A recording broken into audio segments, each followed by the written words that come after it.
Okay, good night, good night. Yeah, good evening. Good evening, everybody. I'm ready to quit. I'm ready to finish already. Good evening, everybody. I'd like to welcome you to the June 26th regular council meeting. I'd like to acknowledge that this meeting is being held on traditional territory of the Fort Nelson First Nation. I'd also like to recognize the Cree, the Dene, the Dene, and Métis cultures. Recognize our common treaty and the rights inherent in that treaty.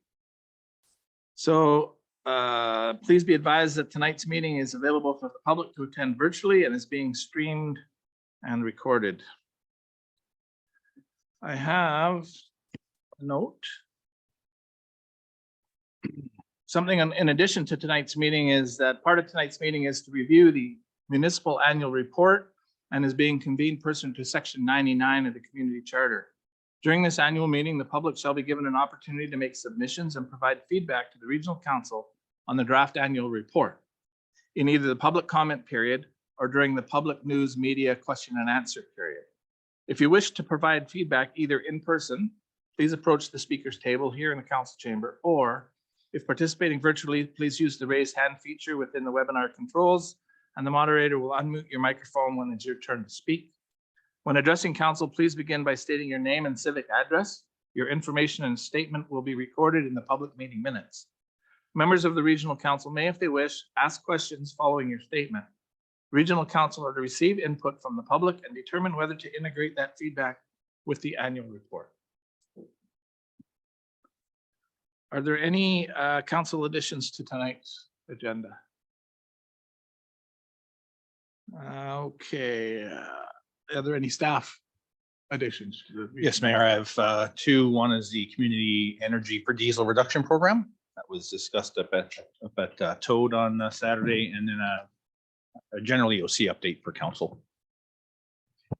Okay, we'll deal with those under new business. So 10.1A, I guess the energy plan, and 10.1B, the EOC update. Okay, we adopt the agenda, please? Moved by Councillor Andrews, second by Councillor Gerwing. Any discussion? Seeing none, all in favor? Opposed? That carries. There are two sets of minutes, regional council meeting of June 12th and committee of the whole meeting of June 12th for adoption. Moved by Councillor Enoch, second by Councillor Roper. Are there any errors or omissions? Seeing none, all in favor of adoption? Any opposed? That passes. Is there any business arising from the minutes, staff? Council? Okay, that takes us to proclamations. So I have one proclamation here. And I'm looking for a resolution of council to proclaim June 2023 Pride Month. Do I have a mover for that? Moved by Councillor Andrews, second by Councillor Gerwing. Is there any discussion on that proclamation? All in favor? Opposed? That's carried. Good. I'll read the proclamation as best I can. I have trouble with some letters that are strung together, and it's a tongue twister for me, but I got it. Yeah. Proclamation, June 2023 Pride Month. Whereas the Northern Rockies Regional Municipality of Fort Nelson, BC recognizes and proclaims the month of June 2023 as lesbian, gay, bisexual, transgender, queer, two-spirited, and plus Pride Month throughout the Northern Rockies Regional Municipality. And whereas all human beings are born free and equal in dignity and rights, LGBTQ2+ individuals have had an immeasurable impact on the culture, civic, and economic successes of our country. And whereas the Northern Rockies Regional Municipality is committed to supporting visibility, dignity, and equality for LGBTQ2+ people in our diverse community, and whereas while society at large increasingly supports LGBTQ2+ equity, it is essential to acknowledge that the need for education and awareness remains vital to end discrimination and prejudice. And whereas this nation was founded on the principle that every individual has infinite dignity and worth, and the Northern Rockies Regional Municipality calls upon the people of this municipality to embrace this principle and work to eliminate prejudice everywhere it exists. And whereas celebrating Pride Month influences awareness and provides support and advocacy for Fort Nelson's LGBTQ2+ community, and is an opportunity to take action and engage in dialogue to strengthen alliances, build acceptance, and advance equal rights. Now, therefore, the Northern Rockies Regional Municipality hereby proclaims the month of June 2023 as Pride Month in support of the LGBTQ2+ community. Signed by myself.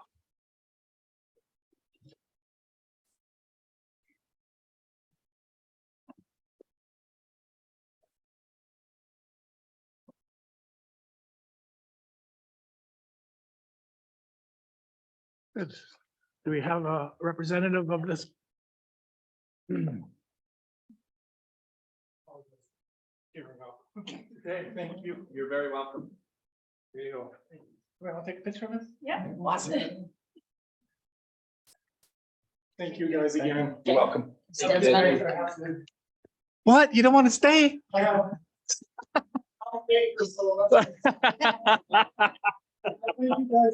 You're welcome. Next year, come a little bit earlier.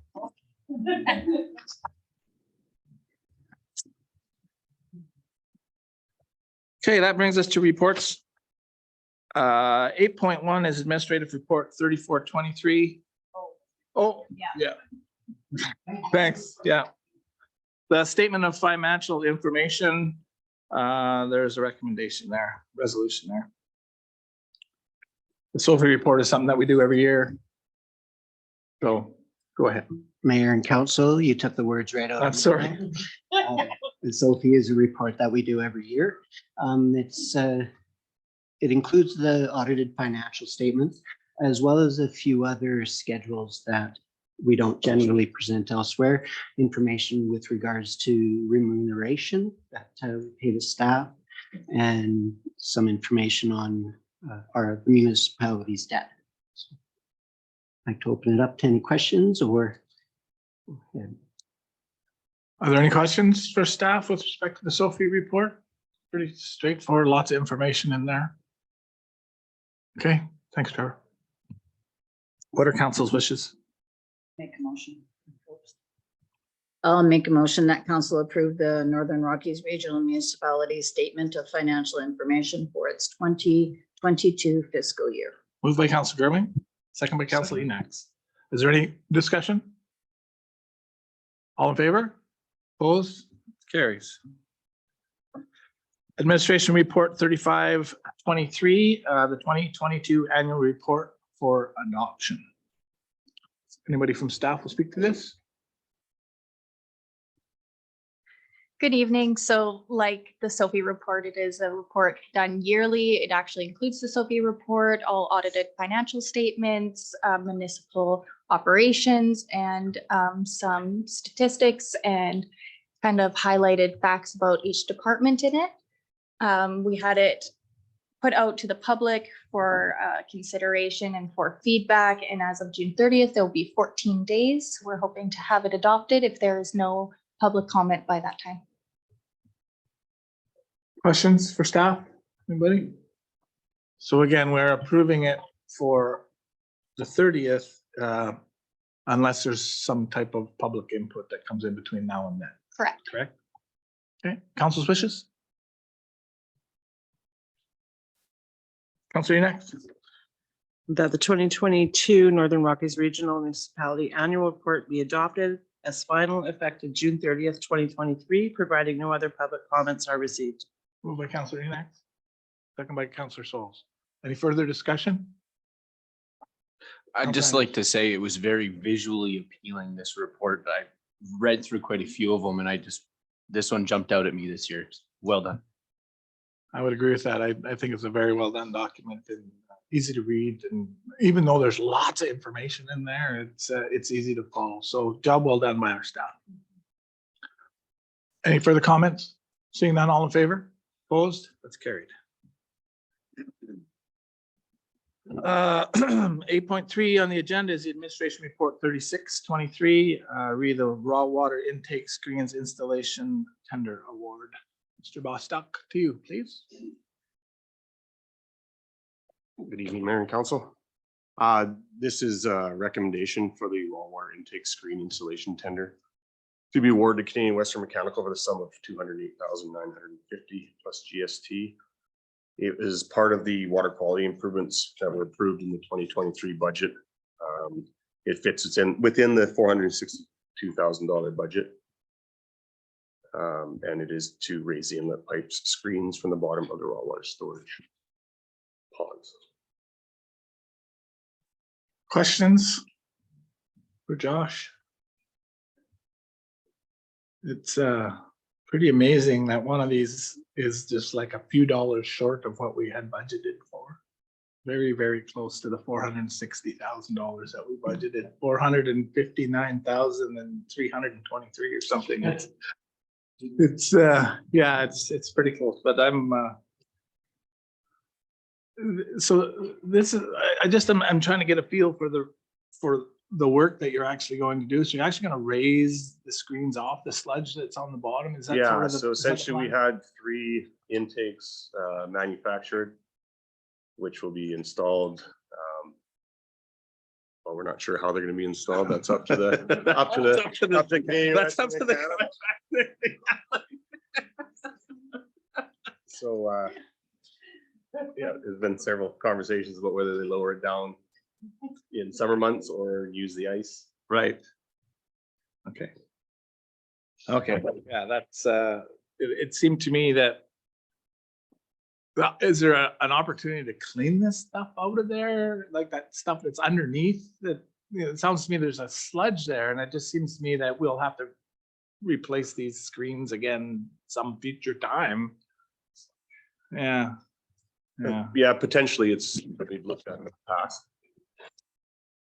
I can add, Mayor. So Please. one of the issues you run into with the raw water lagoons, or some of the challenges this year is a good example is the organics that are in the river create not necessarily the sludge is issue, but it creates organics that start to grow in the bottom. And Right. each year so once that organics from pumping from the river gets introduced to the raw water lagoons, then the sunlight, when it hits it, will start to grow. Yeah. And it there's issues around oxygen and chemical makeup of that raw water. It just becomes challenging to treat.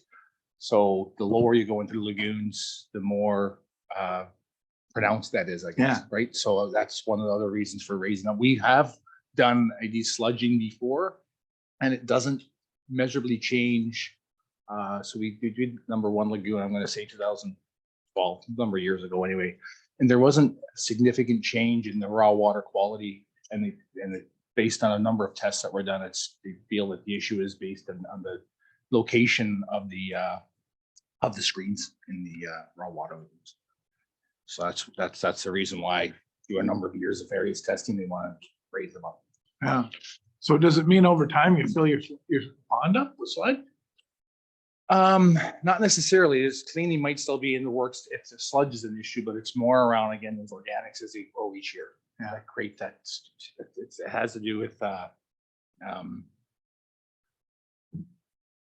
oxygen content, normal chemical makeup, just as a result of those organics growing. Mm. And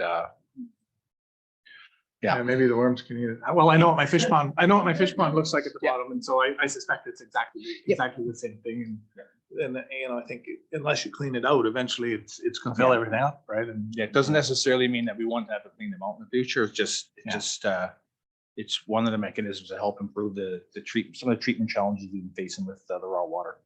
Okay, so there is a recommendation now.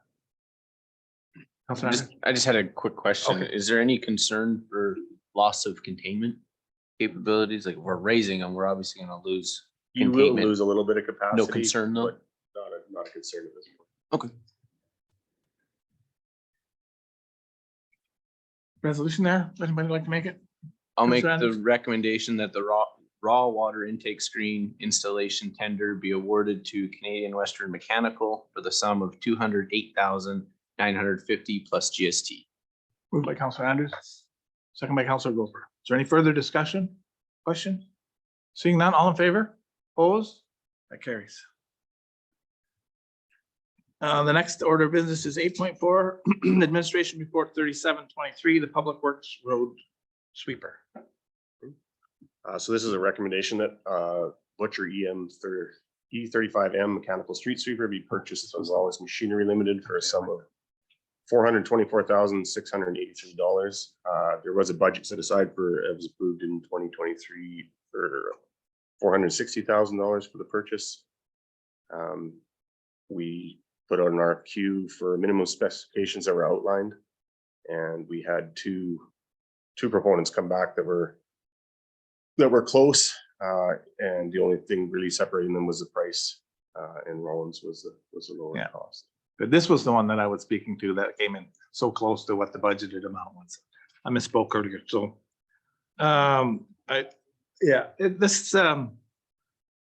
This is pretty straightforward. What are council's wishes? Do they have any questions? Seeing none, what do you wish? Councilor Andrews? I'd recommend that the Busher E35M mechanical street sweeper be purchased from Rollins Machinery Limited for the sum of $424,683 plus GST. Moved by Councilor Andrews, second by Councilor Enoch. Is there any further discussion? Seeing none, all in favor? Opposed? Carried. Thank you very much, Josh. Before you leave, I just want to, you got an award this weekend. You weren't able to attend the firefighters awards banquet, and I just wanted to thank you on behalf of council for the work that you do for the fire department. Well deserved. Thank you. Thank you. Okay, that brings us to correspondence and information packages. So for information, we have a letter from Kim Galinsky, President, Bev Vandersteen, Executive Director, Fort Nelson District Chamber of Commerce, read the cost of operating small or medium businesses in Northern British Columbia. The recreation statistics for May 2023, the mayor's discretionary account, January to June 2023, council information package, June 14th, 2023, and the council information package, June 21st for information. Somebody like to make that a motion that we receive those for information? Moved by Councilor Andrews, second by Councilor Groving. Did I see you shake your head? All in favor? Opposed? That's carried. All right, 9.6 is on here for discussion. A letter from Kerri Larson, Vice President of Phoenix Theater Management Society, concern regarding the proposed location of the BC Hydro fast charging station. Mr. Mayor, I'm going to declare conflict, leave the room, not for the hydro station itself, but specifically for the request being made in the correspondence. So I'm going to leave. Thank you, Councilor. Over.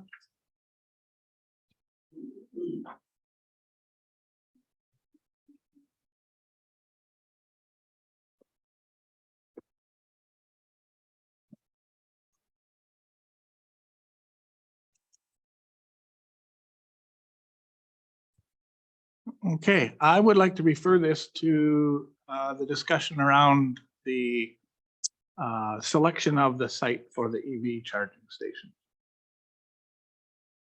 I'm sorry. I would like to refer this to the discussion that we're going to have about which site to actually select. I believe it's a piece of correspondence that affects that decision. Yeah. So I'll refer a motion is in order. Moved by Councilor Enoch. Seconder, Councilor Andrews. All in favor? Opposed? Carried. Second thing I'd like to do is invite the Phoenix Theater to come and present to council there. I think they asked. Do you? Yeah, that we ask them to come in and meet with council committee of the whole meeting to discuss what their ideas are. Okay. I'll second that. Moved by Councilor Andrews, second by Councilor Grewing. All in favor of that? Opposed? Carried. Thank you. Okay, I think we can bring, yeah.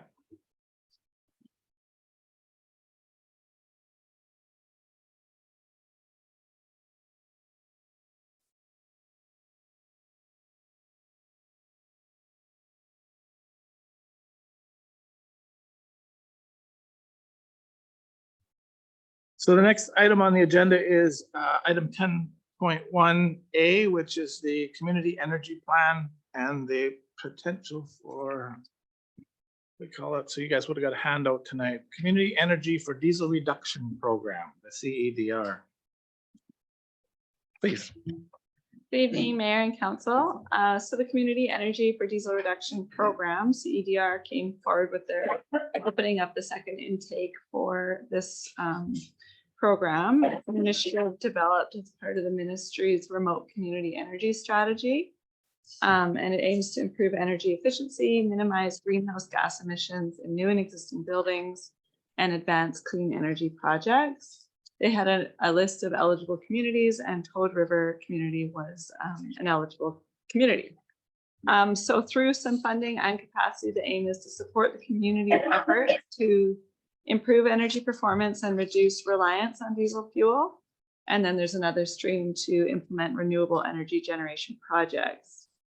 There's 3 streams for the funding. One is for the development of a community energy plan. Another is for support to undertake improvements for improved energy efficiency and load management. And the third, again, is for renewable energy generation.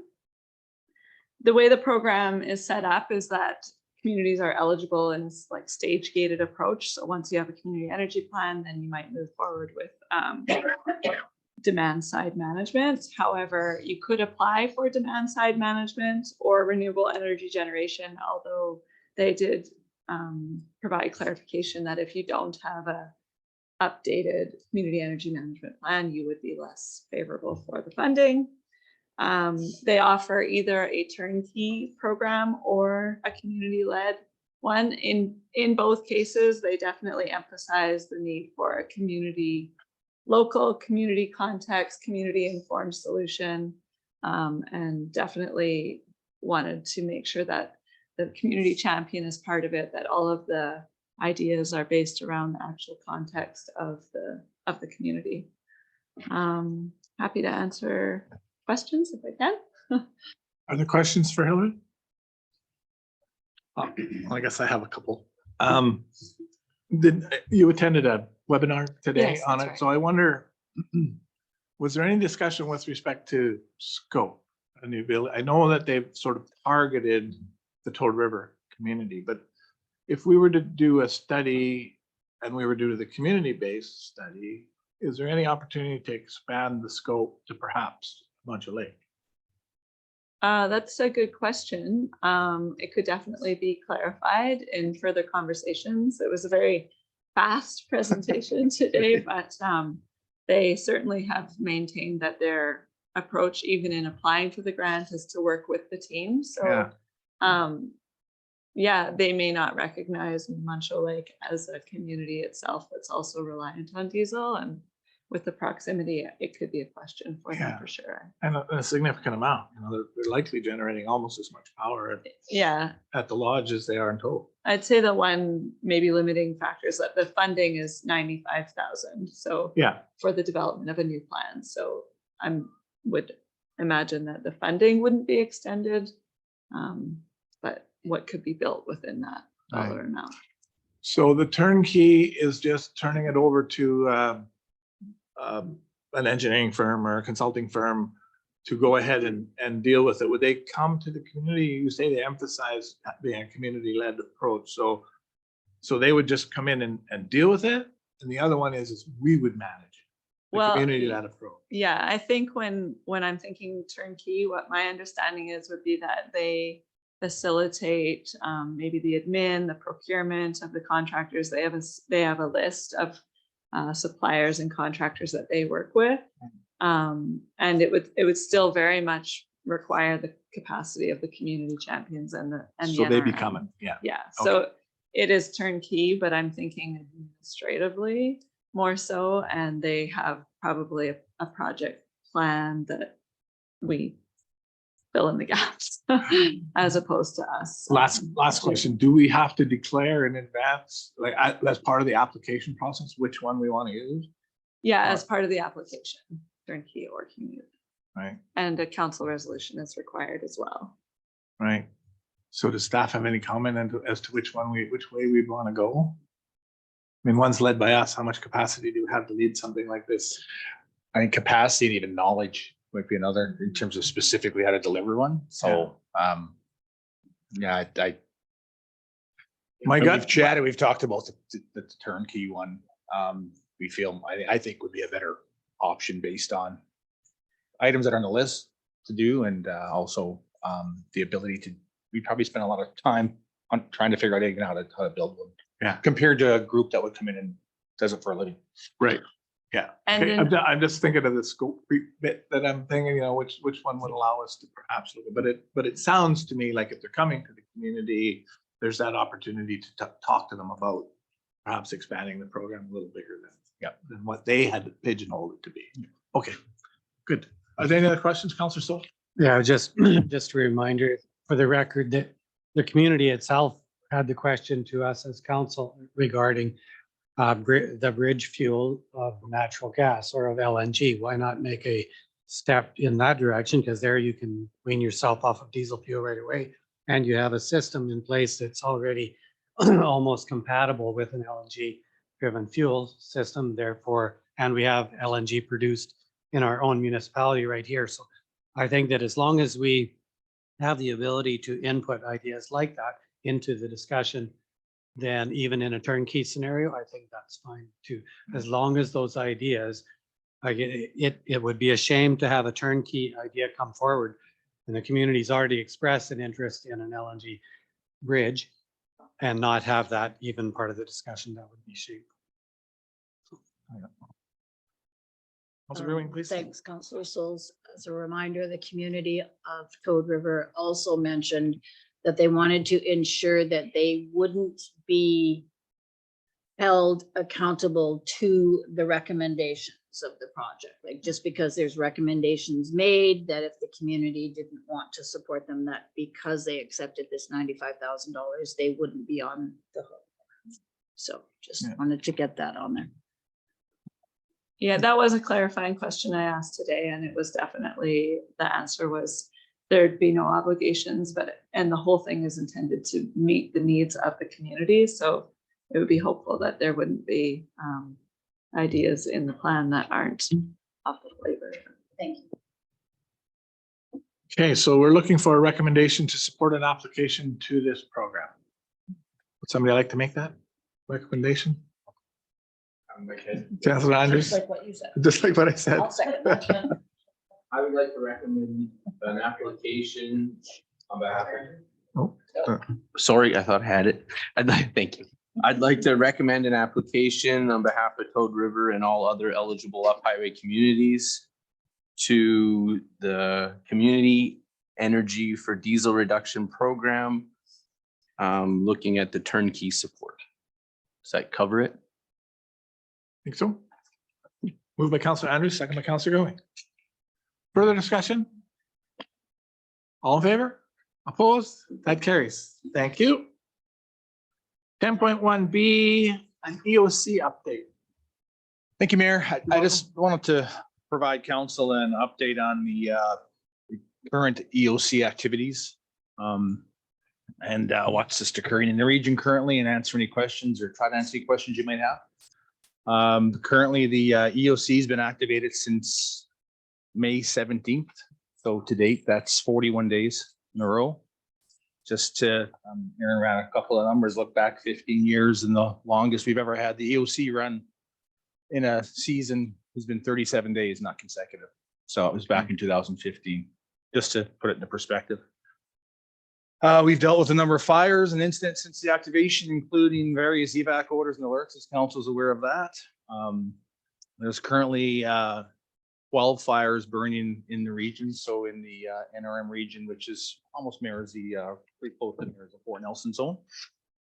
Some of those are in a monitoring state, like the Muskwa River fire, the one that is burning west of the Alaska Highway, south of us. None of the fires are currently threatening the community.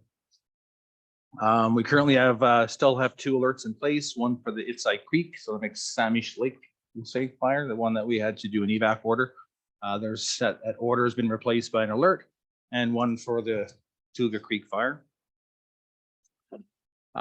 North of that, the Hossidle Creek fire, which a majority of that fire is burned in the Northwest Territories. We in the past would typically have an alert or an order in place for something like that, because it is potentially impacting some oil and gas infrastructure up there. But because it's very minor in nature in terms of the amount BC Wildfire Services managing that themselves with restrictions and having direct communication with the oil and gas, affected oil and gas companies. That particular fire in the Northwest Territory has caused the evacuation of Trout Lake. So, and if you were to look at the map, it's giving Dene Creek a good run for its money in terms of the actual size of the fire. BC Wildfire Services position resources in the community to focus and respond very quickly from initial response or initial attack story perspective. We're fortunate that there's actually some moisture that's been occurring south of us and the other, like Kamloops Fire Center, Southeast Fire Center, Coastal Fire Center. That's not necessarily put them in a state where they are out of the woods, pardon the pun, when it comes to fire activity, but not significant activity currently at this time. So it actually provides, we're able to get some significant resources, which is given. For those that have been or were around on Friday afternoon, when the fire at Cleto started to get away a little bit from the initial attack crews, there was significant resourcing that was directed up here from a air tanker perspective, medium helicopters and whatnot. So there's we're quite happy at this point, or fortunate, I guess, that we have that the resources have been available to be able to hit these fires, which are typically lightning strikes, quite early to get them under control or attempt to get them under control so they don't grow. The situation in terms of conditions, as you're aware, are quite dry out there and volatile. We're in a level 5 drought situation, and things can ramp up fairly quick. Interesting note, speaking of lightning strikes, we received just an update today from the Prince George Fire Center, and in a 96-hour period leading up to today, there was 11,000 lightning strikes that were recorded at the Prince George Fire Center in 96 hours. With that BC Wildfire Service resources, there's significant patrolling that occurs in the community. So looking for any signs of smoke, of course, they use satellite imagery, various different types of technologies for heat sensing and whatnot. And again, that helps them in being able to detect fires early. And in some cases, they're using para attack crews.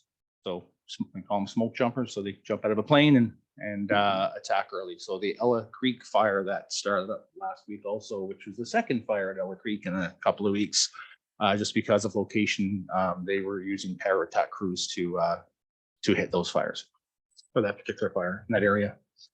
We're in regular communications with the local zone office, typically daily. So they're doing a very good job keeping us up to date. Communicating with us from the EOC perspective, fire department in case there's some needs or assistance that the fire department can help out with. So we're in regular communication there, along with our communication with the PREOC in Prince George in the province.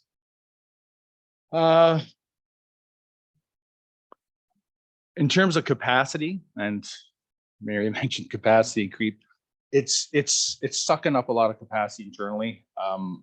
We did some math, and we're probably combined capacity weekly on average, probably anywhere from 60 to 80 hours. And there's some weeks where we're well over 100, maybe pushing 200 hours.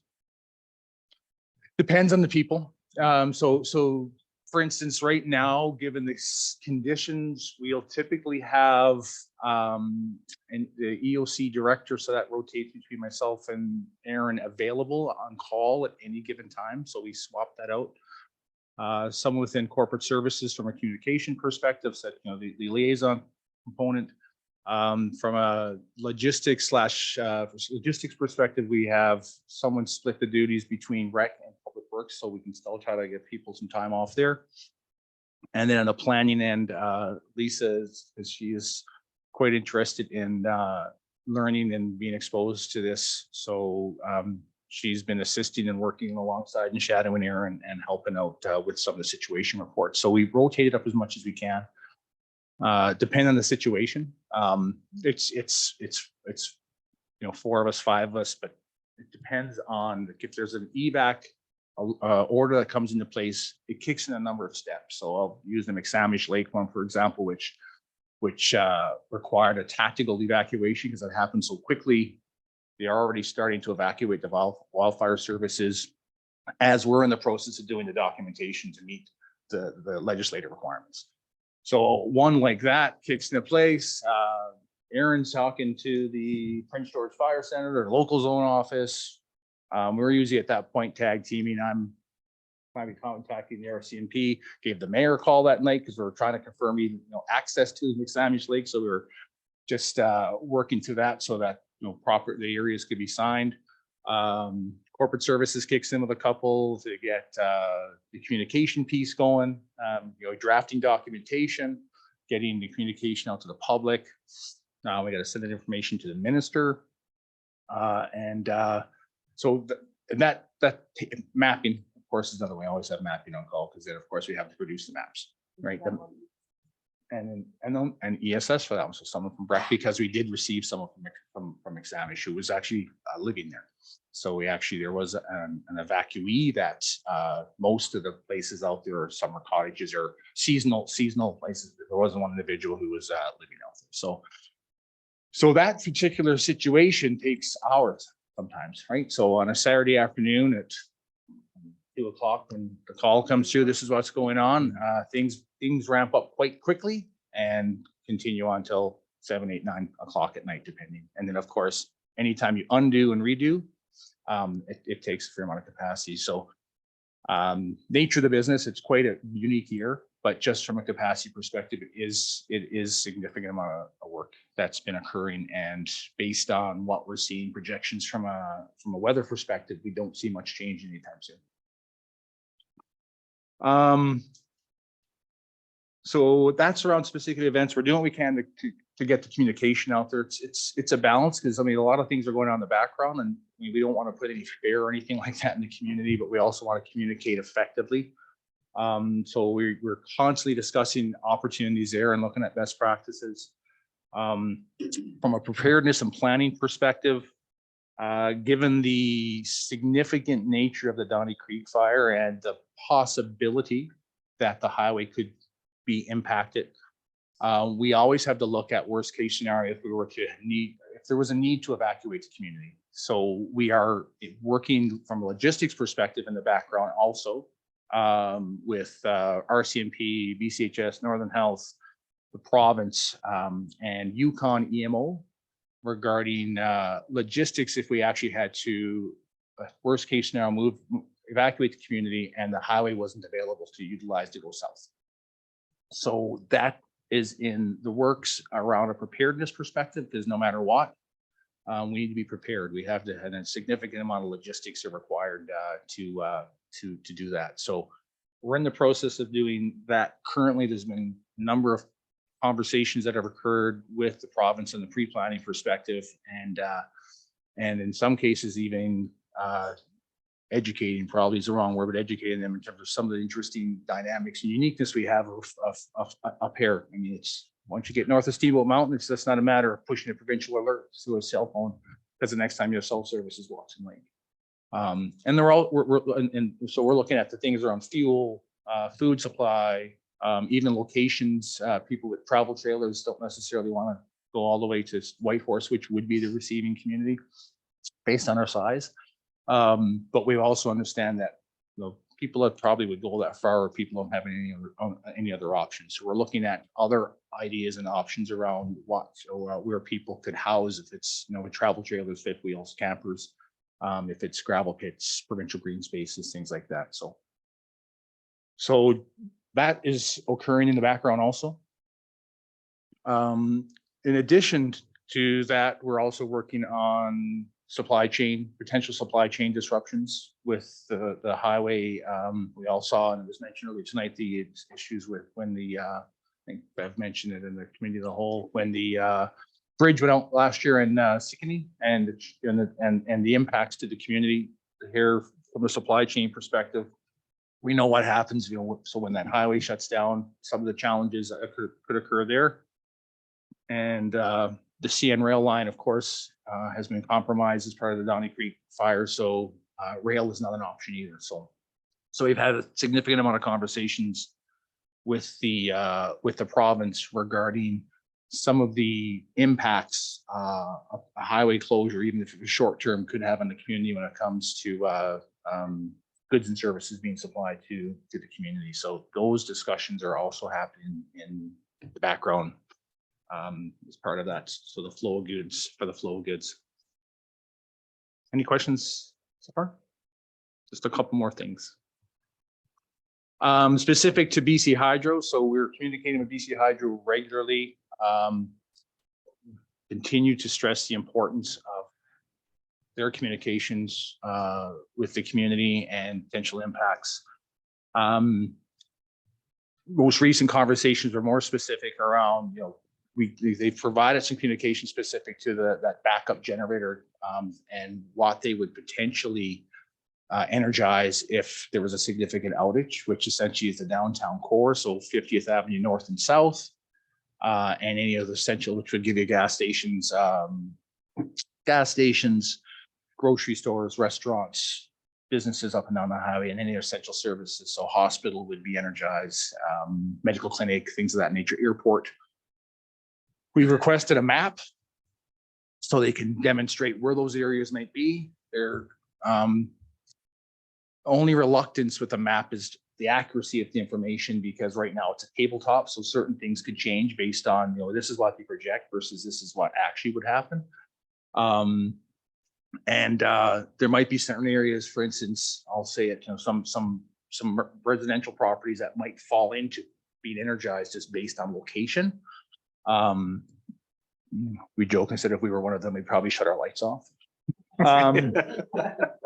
So they said that they are going to produce a map and have it more of a shaded area, so it wouldn't be exact in terms of where that cutoff is, but it would show the general area where they propose to bring the power in. If there was an outage that was significant, they had to run those gensets, we would continue to run our water treatment plant and system on the backup power. It frees up additional power that those gensets can provide to the community. We have a reliable backup system for the, shouldn't be saying this. You shouldn't be knocking on the table. But I did. We have a reliable system that provides, and we can treat water, we can pump water, have firefighting abilities. All of our systems have backup power.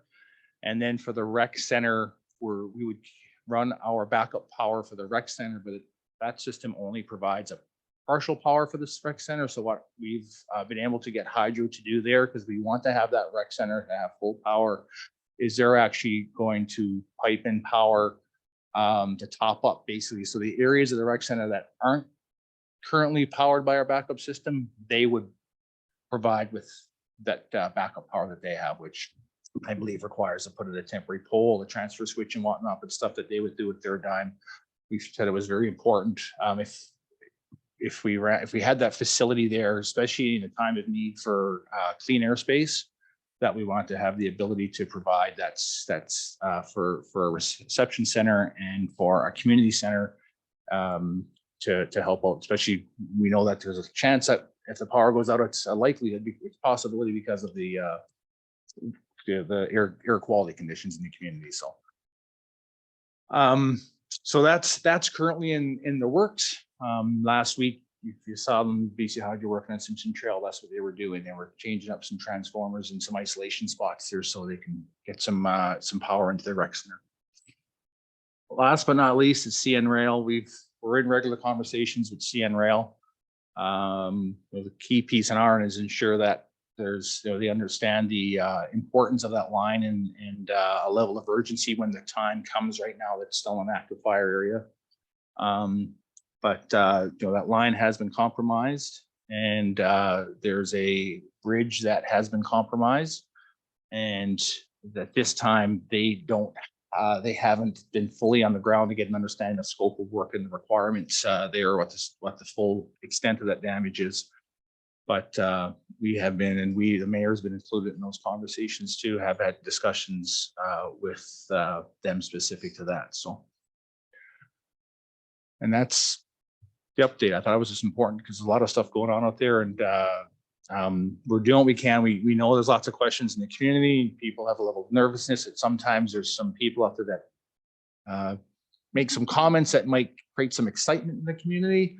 or nervousness or panic. So we do what we can to deal with those and get the appropriate communication out there. And also, in the mayor made the comments during the BC power outage, BC hydro outage is also, when we do communicate, we want to make sure it's accurate. It's 100% accurate, right? So not what we think we know, it's what we know.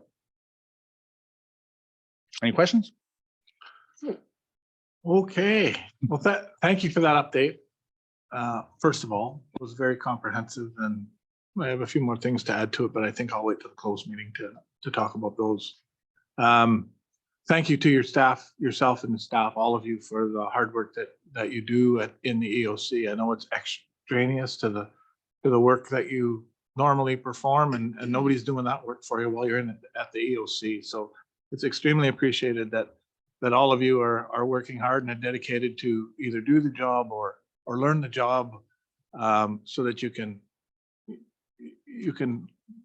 spell each other off in the difficult times. I know, Aaron, you've been doing the lion's share of that work, and I certainly appreciate it. And for me, it's, I see it like an iceberg. The little bit that I have to do with respect to signing off on the orders is just the tip of it. I know it, and you guys make it really easy for me to understand. And I know there's been just so much work gone in, underneath and behind the scenes that you guys are all working hard at. So I certainly appreciate that. And I think on behalf of council and our residents, we thank you all for the work that you do. I appreciate that, Mayor. And yeah, the staff's been phenomenal. And I wouldn't be able to sit here and have these conversations if they weren't. And one of the key focuses right now from a capacity perspective is, some of the time that's put in is not necessarily sustainable. So knowing that we're going to probably have a long summer, we're going to really focus on ensuring, and again, the priority right now is that EOC. That's the priority, is the safety of the community. So as much as strategic plans and activities from council are important, the focus is on that, and then the health and well-being of the staff, because if they're not there, then the EOC is not going to be able to do what it needs to do for the community. So we're going to really focus on looking into this. We've been having these conversations about what does this summer look like, ensuring that vacation time and days and weekends, and in some cases, it's, if you're working on the weekend, then they need to take Monday, Tuesday off. Monday, Tuesday, Wednesday off with some long days. So that's a key piece. And we're also reaching out to see what other resources might be available to help us. There are some people in the community that have some experience or some exposure, not necessarily from a local government EOC, but there's people that have that exposure from an emergency management perspective that can probably help us out. And we're just investigating what that may look like too, just to help relieve some of that pressure. Good. Go ahead, Councilor Dickey has a question. I just have one question on the BC Hydro temporary generators. So they've given us kind of a tabletop exercise of how they might work. Do you think they'll be doing a test to shut everything down, start it all up, shut it all down again, and then put it back onto the... didn't suggest they were. I know they've examined from an engineering perspective every which way till Sunday to figure out how well it will work, and it's indicated that when it does come time to do it, they're going to, the intent is to heat up actually the north side of the community first, so the 50th Avenue North, see how let everything level out, and then heat up the rec center, and then do south. And but to answer your question, I don't believe so, because I believe because of the length of time I think it would take to make a change over, they probably have a 3 to 4 hour outage, or well, people who would be out for that length of time, and then a 3 to 4 hour window to make that changeover. Because basically is when the power goes out, and they got to start isolating. So you're going to see the line crew basically racing around in trucks, pulling switches on transformers. So it's a bit of an undertaking to make it happen. And they haven't communicated that they would do a test run anyway. I think they're just planning it out to the best of their ability, and they have a high, they're optimistic that what they suggest will happen, but they did say, there could be some changes that might need to happen on the fly. And I think we're trying to reduce expectations that if the generation station goes down, and automatically the lights are going to come on, in this core area of the community. That's not going to happen. No. They'll start up their generators and then they have to do the switching. and they have to do all of They that stuff, indicated so if it'll the take some plant, time. if the plant currently, they say that it's actually working better than they anticipated. They thought they would probably have to do a planned outage prior to now. They indicated that they have additional, the 2 full switches, I believe, for filters. But if they actually, they want to plan the outage, not have it, the plant trip, because if the plant trips, then they fix in some other processes that they might have to do in terms of inspection for damage and stuff and whatnot. But the other piece is, if they do take that plant down to do a filter change, they don't intend to fire those backup generators up then, because they'll actually get the plant turned around faster than they would to get the town switched over and then back again. So, yeah, it's for a significant outage if there was something to occur at that plant, which would require a significant length of time before they were to get power. Any other questions? Yeah. Oh, I was going to ask, I'm glad you brought up the capacity issue there. I was going to ask, given the numbers that you gave already of the record number of days that the EOC has been activated and the likelihood that it will continue to be activated for quite some time, I want council to send a message to our staff that if you know of some way of building some capacity into that, find them and get them into it as quick as you can, because that this is not likely. You mentioned sustainability. It's not sustainable to do what we're doing. No. So just, I don't know, to make a recommendation, but I just say that we should be stressing to you to have the freedom to hire who you need to hire to make this work. And one of the things that the communities in the Peace have is each other, right? There's so many of them there. It's easy. We could do that too, because I know many of them, I mean, they've got their own issues right now. I get it. Right? It's still a matter of total capacity, but I know when everything was happening in Okanagan, there were people that went from our region down there to assist with EOCs. And so I wouldn't be afraid to reach out to the communities in the Peace either for assistance. I'm sure there'll be some of them there who would be prepared to assist. No, where and it's necessary. and yeah, for sure. And we know that, communities have reached out to us in the past, based on that. Right now, honestly, the EOC activated a level 1.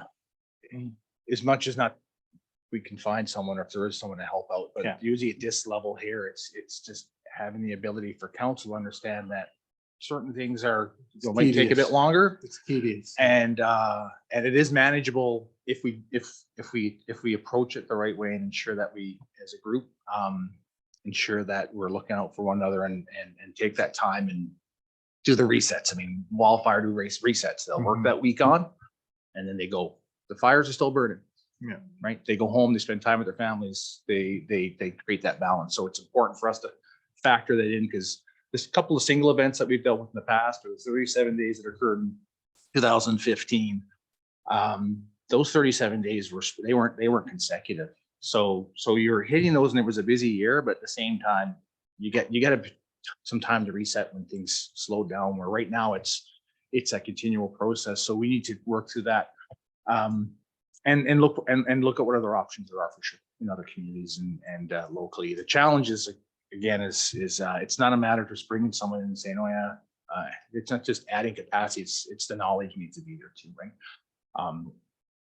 So We yeah. could meet less. We're coming up on July. We'll take one for the. Yeah, here we go.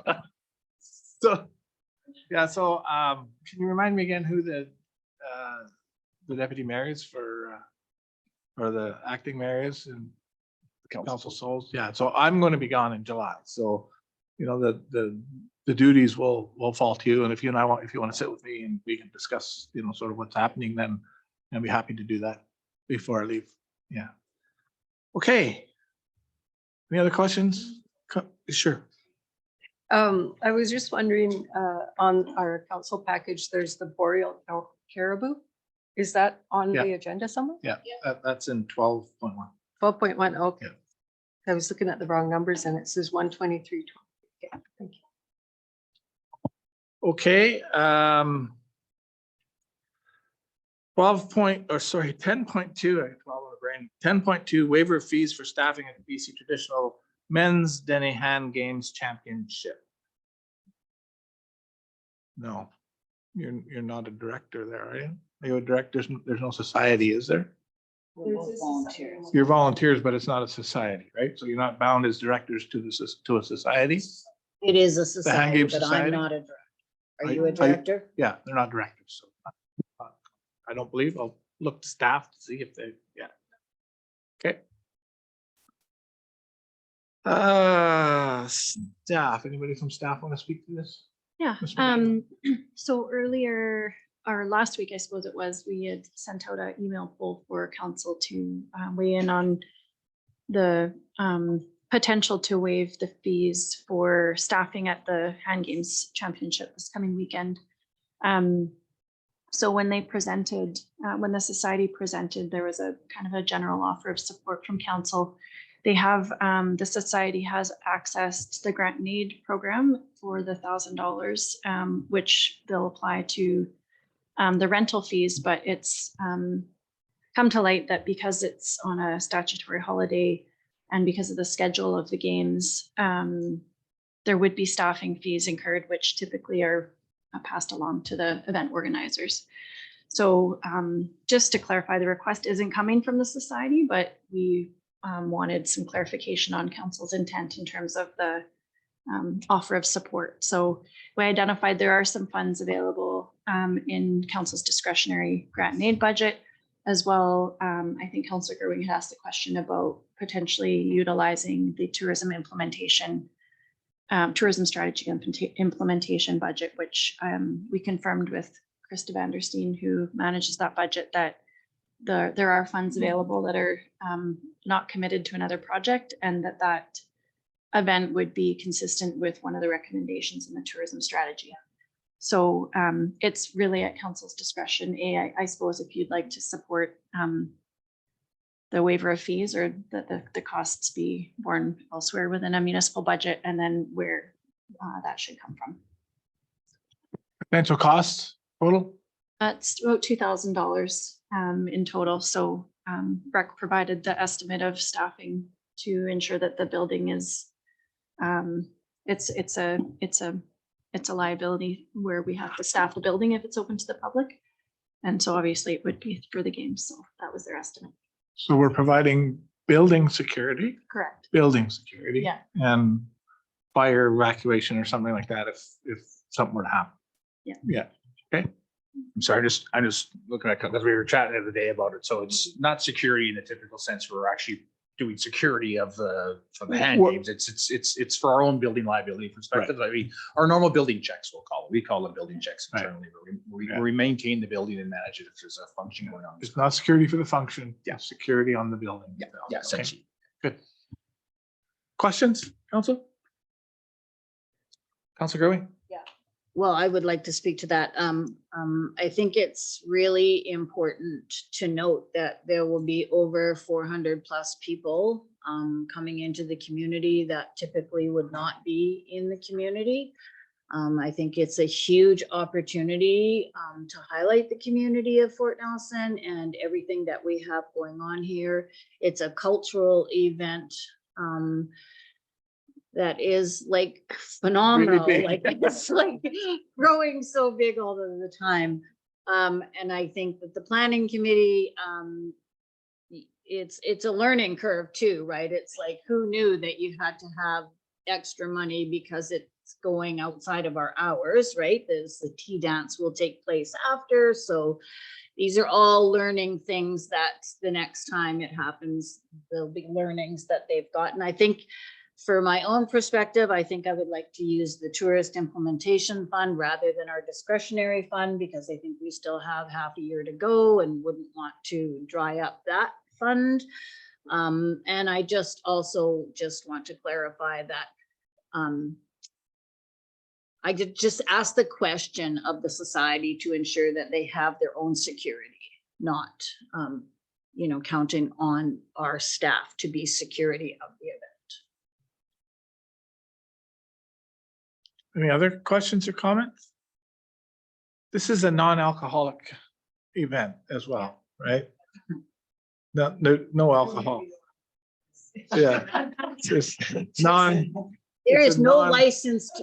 yeah, it's not a license. There's no alcohol It's a drug and alcohol free event. event. Yeah.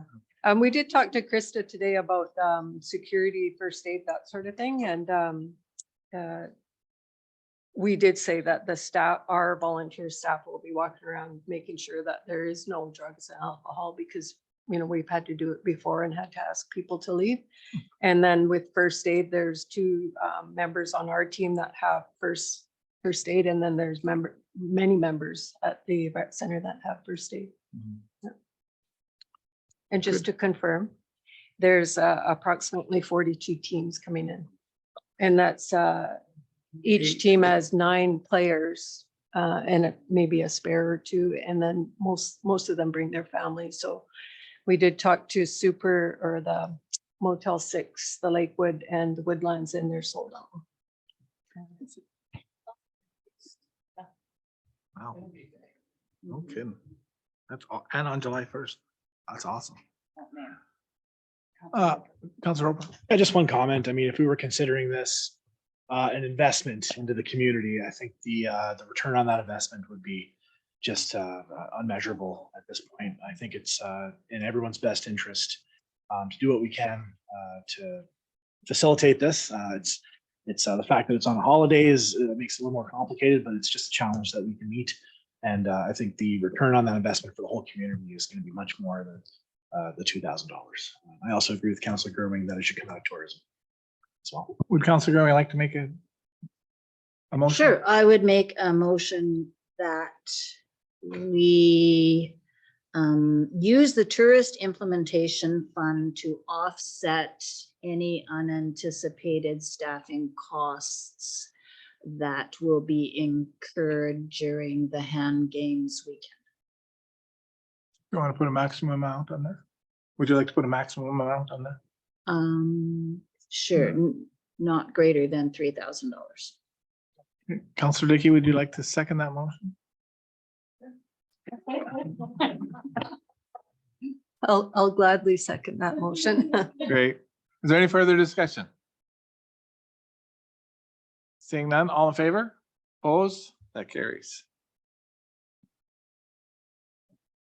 Okay, that brings us to our standing items for discussion. 11.1 council reports. Are there any council reports? You went first last time, so Councilor Gerwing, go first this time. Okay. June the 2nd, I attended the Community Health Plan Steering Committee meeting and got an update on the CT scanner business case submission. The mechanical engineers have visited the hospital and surveyed 3 areas as identified by the biomedical team where the CT scanner may go. Surveying involved measuring the room, assessing the mechanical room, testing the air quality, and determining the need for a backup generator. A follow-up meeting was to take place on June 13th. I have no idea whether that happened or not, but they were to discuss the 3 different options and then schedule a subsequent meeting to discuss their best option with the doctors to solicit their feedback. And then from there, it will move through the approval process. So an update on the doctors, Dr. Mosen starts in August, Dr. Fury returns in July, and the hospital is still using Rudy, which is the rural urgent doctor in, Dr. in aid is still being used on occasion to fill in any gaps. June the 6th, I attended the BC Rural Health Implementation Committee meeting. There was a presentation by Hope Air. The executive director was in attendance around the services that they offer.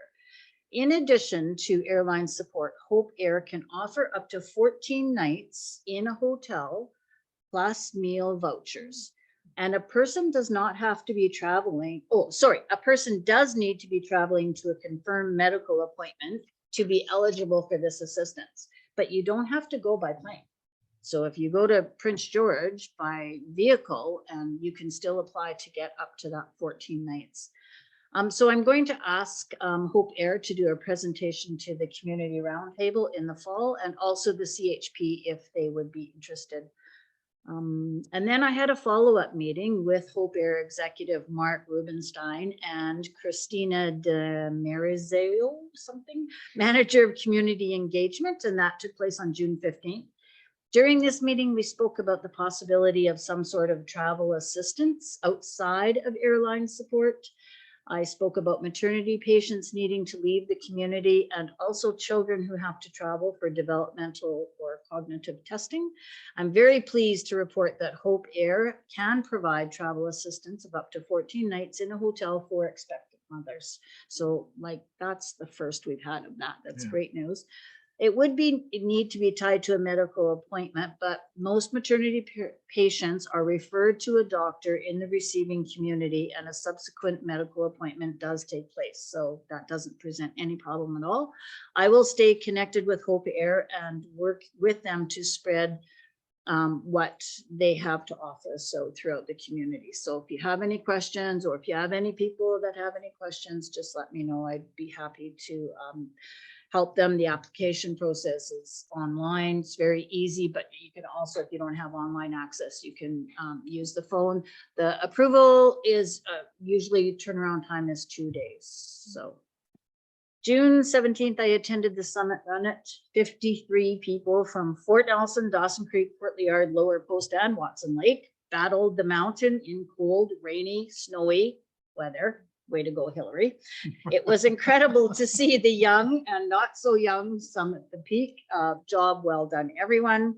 And on June the 24th, I attended the Firefighters Appreciation Dinner. It was a wonderful evening, taking time to honor the many firefighters that serve our communities. Good. I'll see you next. So last week we had our TAC meeting, but Bev and Krista did fabulous at updating us all on that, what's going on there. I spent Father's Day weekend with the Rotary up at Muncher Lake, the fishing derby. We had 86 fishermen register, 145 fish were entered during the weekend. That was the same one 145 times. No. That's right. The winner of the tournament was Lori Rich. So the boat stayed in town. She was very excited. Her first fish was 88 centimeters. Wow. And I think her second was 60 something. So it was a combination of day 1 and 2. Yeah. Second place went to 2 gentlemen from Port St. John that had brought their kids up. They came last year. They won the fly-in trip. They are so excited. So they'll be back. Third place went to Carter Ellingson. He won a fabulous new barbecue. So yeah, it was a great weekend. And then we came home Monday. Tuesday, I turned around and went back up to Toad River for the only graduate of Toad River who graduated this year is Keely Stewart. She graduated a year early and has dreams of being a paramedic. And I'm sure that's what she's going to end up doing. So it was good to spend that time up there. National Indigenous Peoples Day. I went to the Fort Nelson Friendship Center. They had a great presentation put together by the BC Métis Federation. Karen Krause came up from Fort St. John. Yeah, it was a great afternoon. And then of course, grad day here in Fort Nelson, the chamber had their AGM and both Mayor Fraser and I had to spend about 15-20 minutes and then we had to race up to the high school. It was a great ceremony. Still kind of sad that they can't have it at the rec center because it's pretty hot in that gym. Everybody crammed in, but it was great to see those kids so happy and excited about graduating. What else? And then last Friday, we hosted the traditional men's hand game at the A-frame. Big caravan was over at Triple G, 98 vehicles, I think all in total. So we had a bunch of them come over and sit in their chairs and watch. And they were pretty fascinated. Lots of questions. Curtis did an amazing job telling them how to play the game, what the signals, the hand signals meant. And yeah, it was a great night. And then of course, Saturday, we went back up to Toad for the special council meeting. And this weekend is going to be just as busy. Thank you. Are there any other reports from council? A quick one. I attended the Northern Lights College convocation ceremony, June 14th, on behalf of Mayor Fraser and the Northern Rockies. I presented a congratulatory speech It was a great ceremony, a small but enthusiastic class of graduates. I got to speak to several of the Board of Governors. Chief Gale presented a speech. It was a lovely ceremony. I also attended the one in Dawson Creek. My wife graduated in her class, and I have to say that the Fort Nelson one was much more enjoyable. Speech was way better. Yeah, the speech was way better. I will say at the very onset of the speech, I opened my mouth and a huge clash of thunder came in from outside. That was, I'm sure you all heard it. So that was the start of my speech, but it didn't dampen the mood. So yeah, it was great. So thank you. Good. Thank you for doing that. Anybody else before I start my report? No? Okay. So on June the 13th, I attended the Resource Municipalities Coalition, and at that we resolved to start the process to dissolve the coalition, unfortunately. That same week I did 4 interviews, 3 with CBC, one with Moose FM and the Moose Talks, mainly to talk about the fires and how they're impacting our community. It was the evening of the 14th, I believe, when I was driving down to Fort St. John when Minister Ma called me, the Minister of Emergency Management and Climate Readiness, asking how we were making out in the community. I talked to her about the power outages. I talked to her about the rail outage. She wanted to know how our EFC and our staff are doing, and where our staff, speaking with the staff, her staff, to make sure that information is going on. She assured me that if the highway went out, she'd make sure that, there was some way of getting food and fuel into the community, and that they'd be working with our staff to ensure that we had some kind of a plan in place. So, she didn't understand there was only one road in. I explained that. She, yeah, well, I think she was doing her best to try to make us feel comfortable that they would do what they could. I mean, she was dealing with the fires on the island at that time, and so the main highway was cut off, and they were moving groceries and food around by some of the resource, but they had resource roads to be able to move them around. And so I think she was a little taken aback when I told her it was really one road in, one road out, unless you went all the way up through the Northwest Territories. Or all the way up through Watson. So I think she was a little surprised by that, but I thanked her still for reaching out to us and talking to us. June 14th, staff and I sat and talked with Tyler Bannock from CN Rail, and we had another update today from them. June 16th, I chaired the Northeast BC Regional Advisory Committee. The RAC for NDIT, and we talked about some legislation change. The province is looking at topping up all of the all of those groups in the province, but in order to do that, they have to do a legislation change because the maximum amount that they're allowed, the province is allowed to actually put in, and this goes over that maximum, which opens up an opportunity for us to change some of the legislation, looking at representation from the Indigenous population, which was never involved in the NDIT governance process or the legislation, and then some housekeeping items that need to be. That's probably the biggest one, as well as removing that cap, right, so that they don't have to keep changing the legislation every time the province might want to put some money into these trusts. There were 2 projects. One of them was our Viewpoint project. They approved $20,000. I think we've got confirmation that was. The other project is still in camera. I don't think it's been released yet for the community, so I can't say too much about that. But there's at least 20,000 is coming in our direction. June 22nd at noon, I spoke to the annual general meeting of the Chamber of Commerce. Talked about our activities over the last month, the budget and business taxes. I also talked about some of the highlights of our strategic plan and next steps that we're going to work on tomorrow. Then I made the mad dash up to the high school. I wasn't late, but I really did. It was my first time in 45 years I've been a grad ceremony here, so I didn't really know the protocol. So Councillor Enax and I got there, and there was a few chairs in the back row, so we sat down. And they went through the speeches, and of course, there was a spot up front for me that I didn't, and they didn't see that seat filled, so they skipped over me because they thought I wasn't there. So anyways, I went to the front because I had to deliver our awards, so they saw me there then, and yeah, we worked it out. So anyways, I was happy to give an address to the grads and all of their families and the teachers that were there, and I thought it was a good ceremony from my perspective. So yeah, so I did that on June 22nd. Then we had the June 23rd special meeting up at Toad that many of us attended, which was very good. And then the evening I gave an address to the firefighters at the Firefighters Awards ceremony, which was very good. So that's what I've done over the last couple of weeks. And in July, I will be gone for a course that my wife and I are taking, and then some vacation time. So yeah, I'll be back in August. That's what I did.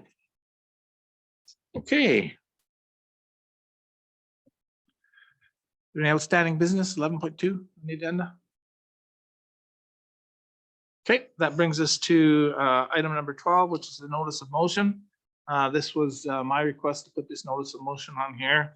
So I would like to move that that RM Resolution 123 of 23 to complete the technical report of the economic contribution of existing natural resource industries in the NRM with socioeconomic impact assessment of the BC PRP, which is the local caribou plan, at a cost of $109,050 be rescinded. And if I have a seconder, I'll discuss why.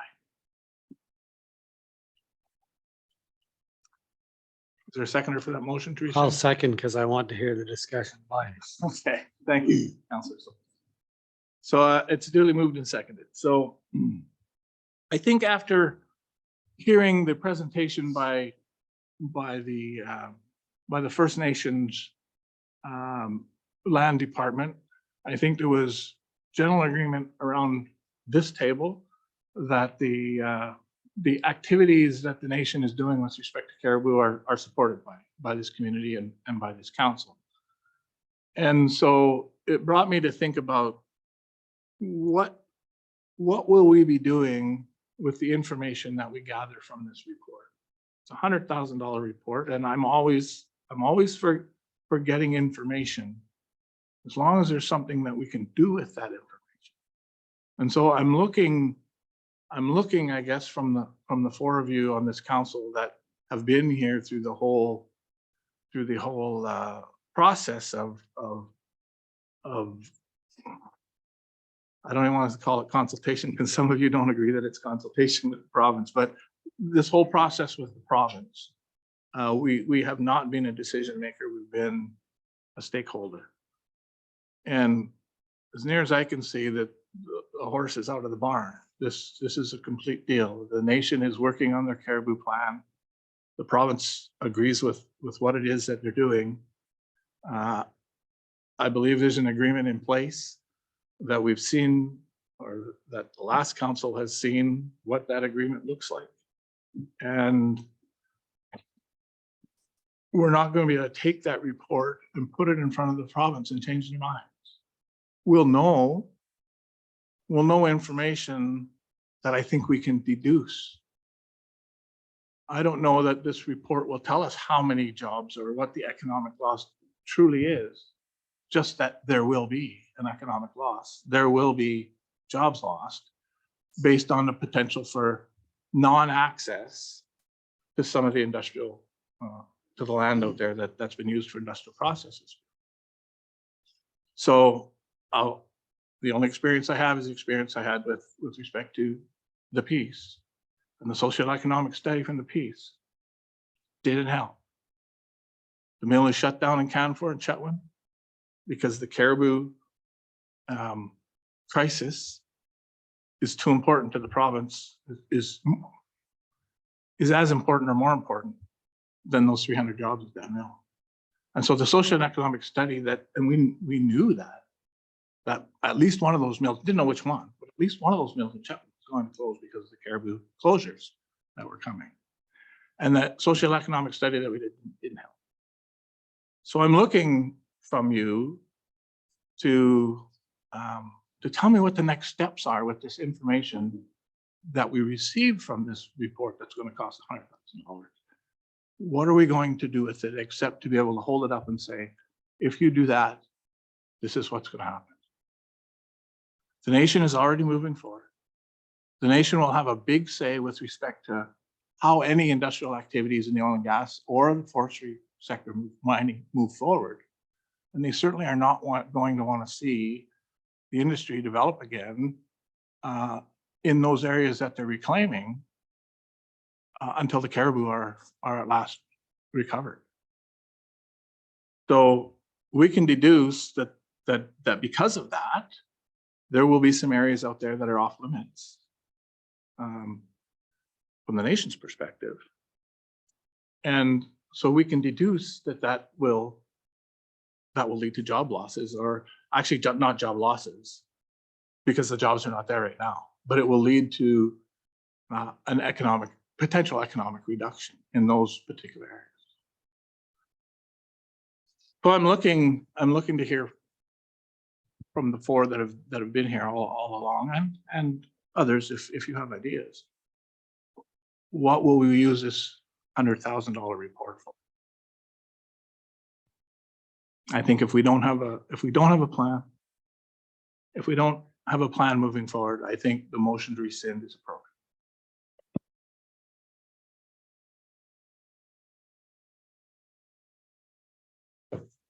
I have some words written, so I think I'll eventually get to answering the question that you posed, but I want to say that I want to clearly articulate that I'm speaking about the province's draft caribou protection and recovery plan, not any other activities being undertaken by Fort Nelson First Nations or other neighboring First Nations or communities. I would like to begin by reminding Council that the need for the socioeconomic study came out of the past or previous council's discussion with the province when they asked the NRM local government for an endorsement of the draft caribou protection and recovery plan. That council elected to not endorse the plan until a socioeconomic study was completed. Although the province ensured past council that they would conduct this study, they did not. I fully understand that little of what we do impact the decisions the province makes. But in the absence of information, how can informed decisions be made? The province doesn't necessarily answer our questions in a timely manner, if at all. And so the council of the day elected to conduct their own study. And this current council endorsed that decision in November of 2022 by voting in favor of continuing with the study. From my perspective, a report will be a starting point, a body of information that will be shared with this council, future council, and with our communities. This body of information will be independent, credible source of information for future discussions, decisions around planning in a multitude of areas, land use planning, our community forest, and future economic development opportunities, to name just a few. Again, I want to reiterate that wanting the information contained within this study is not a negative reflection on the draft caribou protection and recovery plan, nor any actions currently being undertaken. I simply believe that having the socioeconomic implications related to the plan will allow the NRM government and residents to make informed decisions moving forward. My vote will be that we continue with the agreement to complete the study as previously decided by council.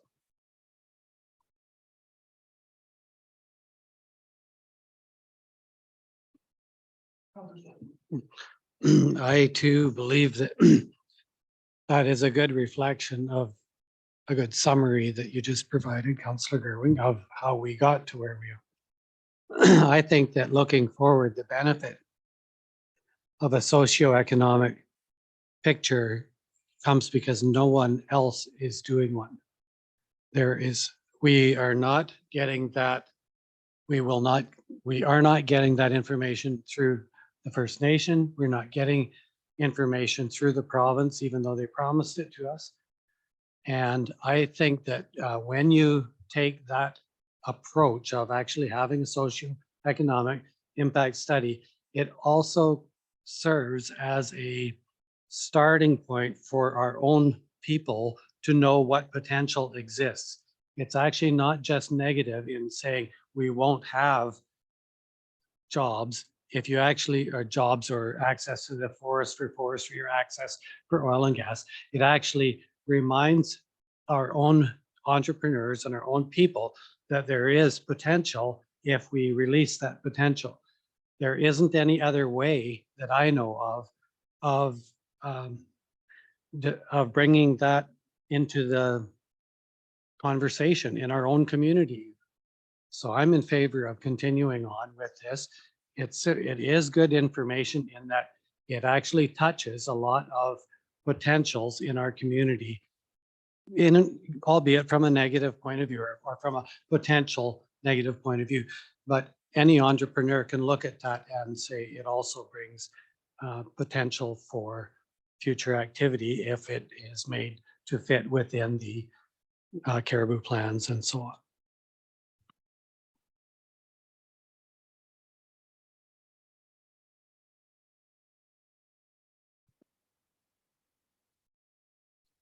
Oh, man. Sorry. You were first. Almost forgot I have a meeting. Councilor, go for your next, please. Yeah, I mean, I have an open mind about this. I think it's absolutely important for us to be critical of our own decisions. However, to reconsider this, I would need significant information to change my mind about it, especially a decision we've made as a group. And I mean, we've already been here. I don't see new information. I just see the fact that we're maybe missing some information. Like, what are we going to do with the plan? And we didn't know what we were going to do with the plan when we made that decision, and we're still in that position.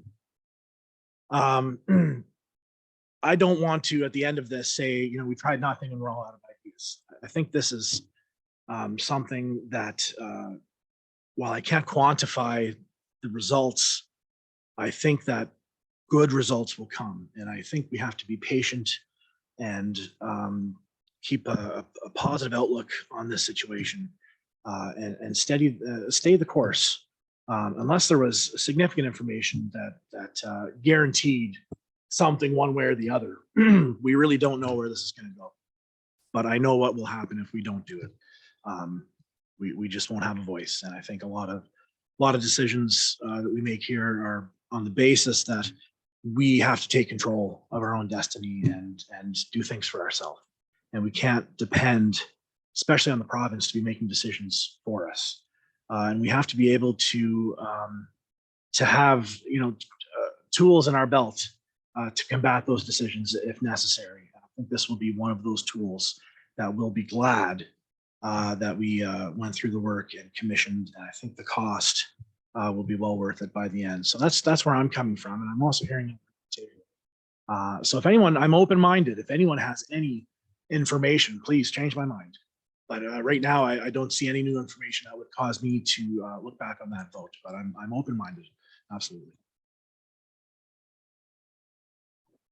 I haven't been here long enough to understand the whole history of the steps that the previous councils have taken, but one of the things I do believe in is collaboration with our neighbors and all partners, so that there is a voice from every sector. And I think we would be doing disservice to the community of Fort Nelson if we didn't do the study and have our own science, because I strongly believe that the province's science has been flawed. And if the nation is not providing their reports on a regular basis of what they're finding and what they're recommending, then we're still sitting in an area where we don't have enough information to make an informed decision. But I think maybe one of the recommendations would be that we wait until we meet with the nation to talk about specifically the caribou plan.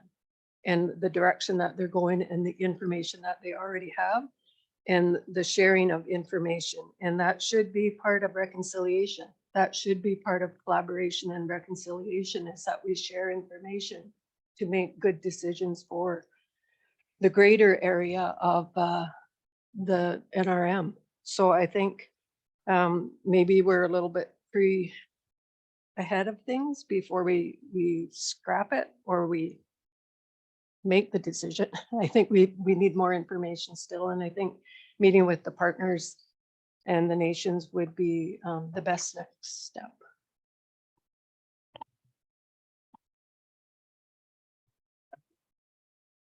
I've been tossing this one back and forth mostly because of the price tag and not having a fulsome idea on what the end game is. I agree with having the information.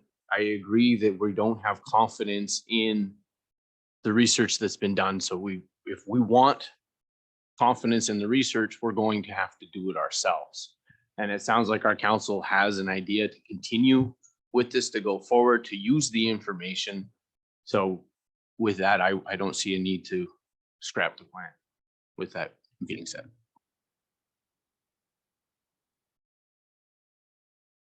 I have just one more, if it's all right. I see this very much as I appreciate your introduction to the meetings and the way you've been managing that and the acknowledgement and so on. I feel very much like a participant in Treaty 8 because we're participants on both sides of this table and we are all residents in this area. And my take on the province is that the province tends to want to act and speak for us without talking to us. And that happens quite a lot. And we would way rather talk openly together with our neighbors and have the discussions there so that we're all aware of where we're going together, because we are going together. And so I believe that this is doing studies like this, doing studies like the Aspen study that we did years ago, doing studies like forest rejuvenation and things like that are all part of what we as this side, as this partner in Treaty 8 bring to the table for our region at large. And so I don't think that we're bringing a negative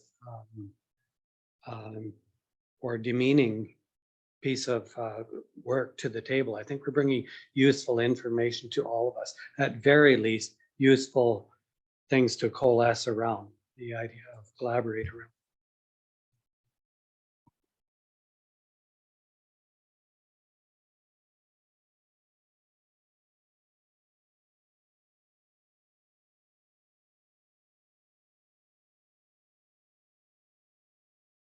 I would prefer not to. I think if we continue with the report and continue to meet with the nation, and when the report is completed, it's shared with all of our communities, and it can be, like I said in my little, when I spoke the first time, yeah, in my prepared comments. I speak better when I write it down, Mayor, as you know.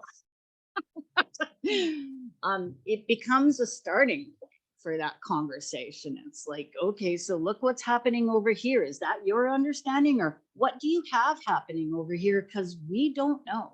So I just think it gives us another layer to actually have an informed discussion. Plus it informs our residents, because I don't know what resident A is planning on their trap line or their what you call that when they go hunt and stuff. You know, like they need to know what that information is too. They need to know how this is all going to impact the future. So that's why I feel very strongly that we need to continue. And I'm not looking at it as a negative thing, and I'm not meaning to be disrespectful to anybody.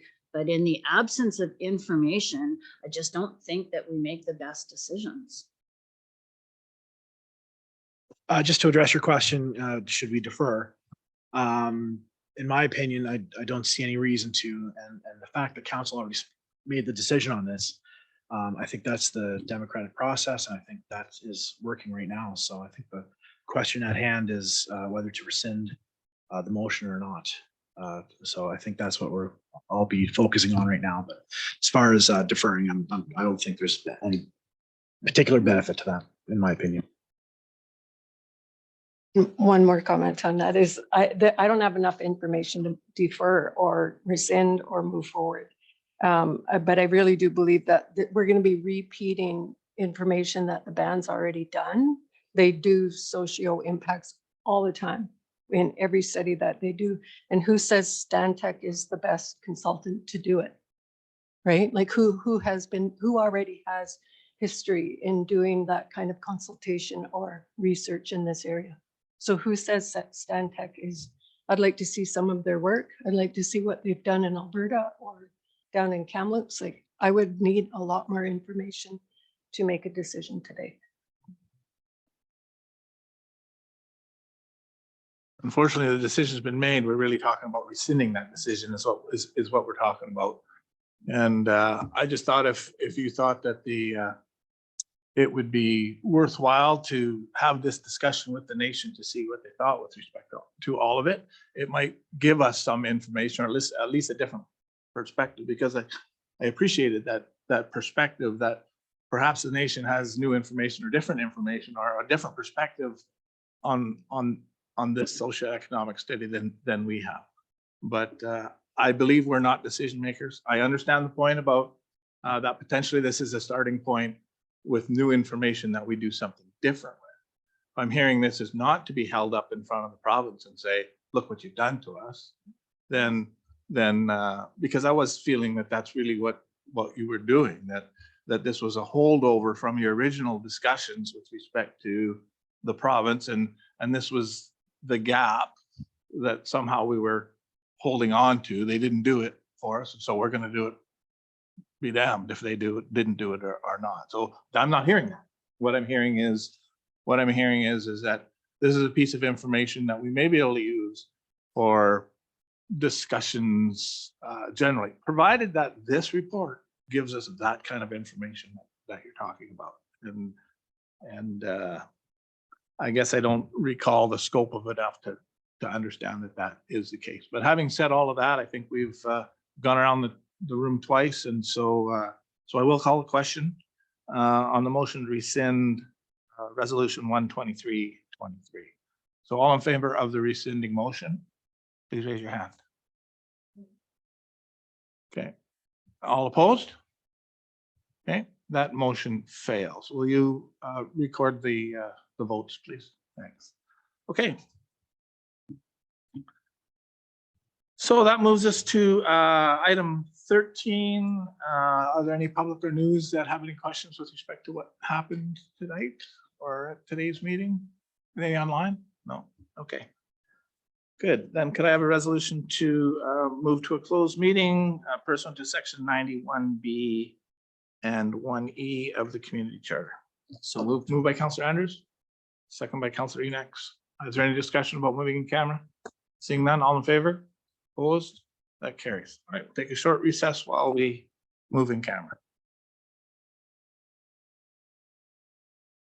Okay, thank you very much. We are back in session with respect to the regular regional council meeting. We would like to rise with the report. Corporate manager, please. Moved by Mayor Fraser, seconded by Councillor Souls, that the Northern Rockies send a letter of support to Natural Resources Canada for NorthRiver Midstream's application for funding for the Fort Nelson Carbon Capture and Sequestration Project, carried unanimously.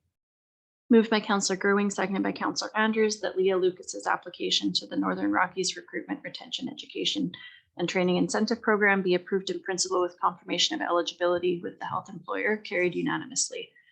And moved by Councillor Andrews, seconded by Councillor Roper, that a budget of $75,000 be established for residential renovations for locum housing from the Financial Stabilization Fund, carried unanimously. Thank you very much. Adjournment is in order. Motion moved by Councillor Enax, second by Councillor Dickey. All in favor? Opposed? Carried. Thank you.